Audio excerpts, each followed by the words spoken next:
திடீரென அந்தர்பல்ட்டி அடித்து வைத்தியலிங்கம். நண்பர்களே, நம்ம அதிமுக தொண்டர்களாக இருந்தீங்க அப்படின்னா மறக்காம நம்ம சேனலை சப்ஸ்கிரைப் பண்ணிட்டு இந்த வீடியோக்கு ஒரு லைக் பண்ணிருங்க. அனைத்திந்திய அண்ணா திராவிட முன்னேற்ற கழகத்தை பொறுத்த வரைக்கும் நம்ம அனைவருக்கும் தெரியும், மிகப்பெரிய கடல் போன்ற ஒரு இயக்கம். அந்த இயக்கத்தை விட்டு வெளியேற்றப்பட்டவர்கள், அதாவது அந்த இயக்கத்திலிருந்து வெளியேற்றப்பட்டவர்கள் தற்சமயம் அவருடைய நிலைமை என்பது எப்படி இருக்கிறது? மறுபடியும் அதிமுகவை நாம் இணைந்து கொள்ள வேண்டும் என்று சொல்லித்தான் இதுவரைக்குமே அதற்குரிய வேலைப்பாடுகளை பார்த்துக்கிட்டு. அப்படித்தான் ஓபிஎஸ்ஐ நம்பி போனவர்களே மிக மிக ஒரு முக்கியமான நபர் யார் என்றால் அது வைத்திலிங்கம் அவர்கள். அப்படிப்பட்ட வைத்திலிங்கம் தற்சமயம் எந்த முடிவை எடுப்பது அப்படின்னு தெரியாமல் குழம்பிக் கொண்டிருக்கிறார்.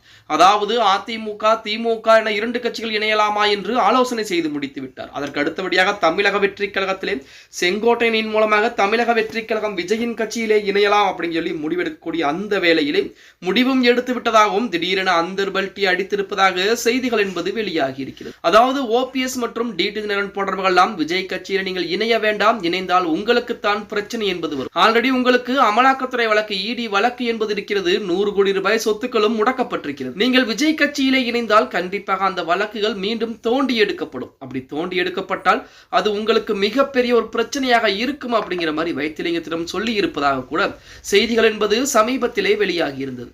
அதன் காரணமாக வைத்திலிங்கம் திடீரென அந்தர்பல்ட்டி அடித்திருக்கிறாராம். அதாவது வைத்திலிங்கம் அவர்கள் சமீபத்திலே தமிழக வெற்றி கழகத்துடன் இருக்கக்கூடிய முக்கியமானவர்களிடம் பேச்சுவார்த்தை என்பது நடத்தியிருக்கிறார்.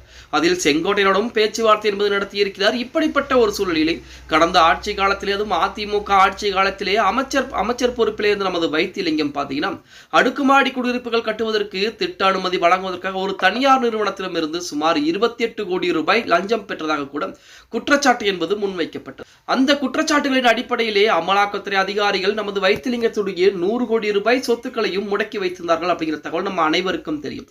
இப்படிப்பட்ட ஒரு சூழலில் அந்த 100 கோடி ரூபாய் சொத்துக்களை முடக்கி இருப்பதும், அதே போல நமது தமிழக வெற்றி கழகத்திலே இணைந்தால் அது பாஜகவிற்கு எதிராகத்தான் இருக்கும் அப்படிங்கிறதுக்காண்டியும் நீங்கள் அது எந்த கட்சியிலும் இணைய வேண்டாம் என ஓபிஎஸ் சொல்லி இருப்பதாக கூட தற்போது செய்திகள் என்பது இணையதளங்களிலே உலா வந்து கொண்டிருக்கிறது அப்படின்னே கூட சொல்லலாம்.